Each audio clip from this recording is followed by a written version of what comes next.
Kamusta mga balibulista?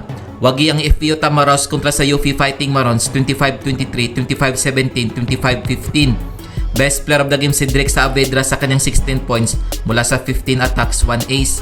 Tinalo naman ng UST Golden Spikers ang Inyo Bulldogs 25-23, 26-24, 25-19. Best player of the game si Jos Ibanez sa kanyang 13 points mula sa 12 attacks, 1 ace.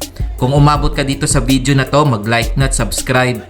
Para naman sa Women's Division, tinalo ng FPU Lady Tamaros ang UP Fighting Marons 25-23, 25-21, 25-18. Best player of the game si Tin Ubaldo sa kanyang 7 points mula sa 5 attacks, 2 aces na may kasamang 14 excellent sets. Pinataob naman ng UST Golden Tigresses ang Inyo Lady Bulldogs 25-19, 25-23, 25-22. Best player of the game si Cassie Carvalho sa kanyang 6 points mula sa 2 blocks, 4 aces na may kasamang 20 excellent sets. Heto ang team standings ng Men's Division as of February 18, 2024. UST Golden Spikers 1 win 0 loss, FEU Tamaros 1 win 0 loss, Ateneo Blue Eagles 1 win 0 loss, Deleso Green Spikers 1 win 0 loss, UE Red Warriors 0 win 1 loss, Adamson Soaring Falcon 0 win 1 loss, Enyo Bulldogs 0 win 1 loss, UP Fighting Marons 0 win 1 loss.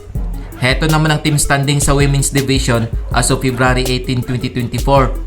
UST Golden Tigresses 1 win 0 loss, FEU Lady Tamaros 1 win 0 loss, DLSU Lady Spikers 1 win 0 loss, UE Lady Warriors 1 win 0 loss, Ateneo Blue Eagles 0 win 1 loss, Adamson Soaring Falcon 0 win 1 loss, NU Lady Bulldogs 0 win 1 loss, UP Fighting Maroon 0 win 1 loss. Heto naman ang mga laro ngayong February 21, 2024 na gaganapin sa Smart Araneta Coliseum.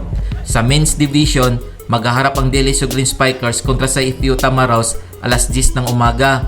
Maglalaban naman ang UE Red Warriors at UST Golden Spikers alas 12 ng tanghali. Para naman sa Women's Division, magdutos ang Deleso Lady Spikers at FPU Lady Tamaros alas 2 ng hapon. Kakalabanin naman ng UE Lady Warriors ang UST Golden Tigresses alas 4 ng hapon. Kung nagustuhan mo ang video na to, mag-like na at subscribe.